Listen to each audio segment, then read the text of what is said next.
everyone knows what Wedo Global is. So what we are doing is to connect people from different cultural backgrounds, especially the Chinese and non-Chinese, South Asian here in Hong Kong. We have tourists in Wang Chai, Tsim Sha Tsui, Sham Shui Po, and Yuen Long. So different areas will be focusing on different ethnic minorities and different dimensions. So this one would be mainly about like the community and shops and the products and food. So some other would be focusing on their religion or their cultures. So many people have some questions, and a lot of questions actually about, for example, Islam or about Sikhism. So that would be a very good platform for them to share. Actually, in the tour that we conduct for the participants, we will find some of the sharing from them before the activities. We will ask about before activity, how do you think or what do you think about the South Asians in Hong Kong? They're not friendly and unconcerned, mysterious, unfamiliar. They don't like Hong Kong people, Chinese, or they don't know Chinese, live in their own group and have no sense of belongings. Why are they having this kind of thinking? Mainly some reasons behind would be because of the media. It plays a big role because usually in the media we can see a lot of crime case or even in the world like some negative news. Usually we would see the South Asians and then people would have some stereotyping. When they see them, they would unconsciously try to avoid getting in touch with them. So another reason behind would be from our education in Hong Kong. So this would be the textbook in primary school. Some expert would say it generates not racial harmony but racial stereotyping. Why? Because they would say, oh, I'm Indonesian and then I work unlimited hours in them, and then I'm Filipino and then I'm a domestic helper in Hong Kong.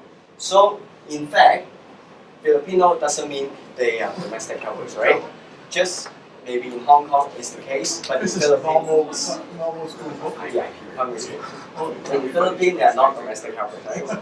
So this is generating some, stereotyping for the students to learn about cultures or learn about people from different cultural backgrounds. So what Wedo Global, our social enterprise, would like to do is to provide free training and employment opportunity for the South Asian ethnic minority so that they can conduct workshops, cultural tours to provide more opportunities for the real-time interaction for Hong Kong Chinese to interact with them and to clear their perception.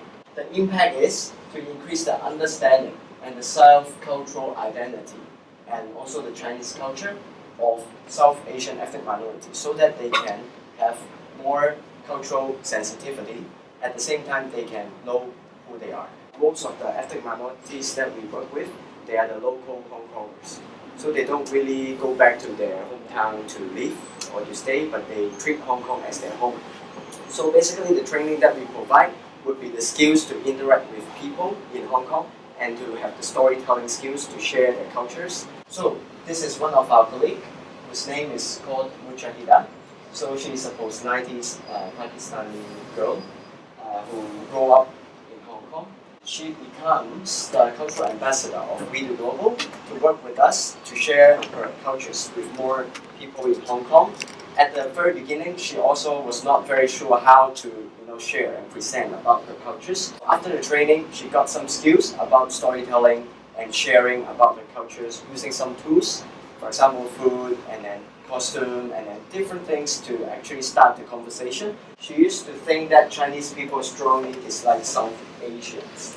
But after conducting the tours and talking to many participants, she realized that they didn't dislike the South Asians, but just they didn't know much about their cultures, religion.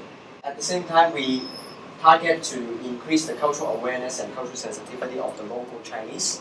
So to tackle the issue just now mentioned about the neighborhood, education and workplace, the cultural acceptance level, we want to increase that cultural acceptance level. But how? We believe through more understanding and more interaction we can do it. But not in a negative way, in a positive way. To make more positive content, and then they would have more positive experience and then they would accept each other more. But during the first year of university, I had the chance to represent Hong Kong to actually participate in a peace building and multicultural program in Canada, Vancouver, for 3 months. So what we did would be, understand more about each other's cultures. At the same time, we had to think of our own cultural program and to educate the Canadian kids. At that time, I found it really amazing because they have the multicultural education instilled when they are very small and young.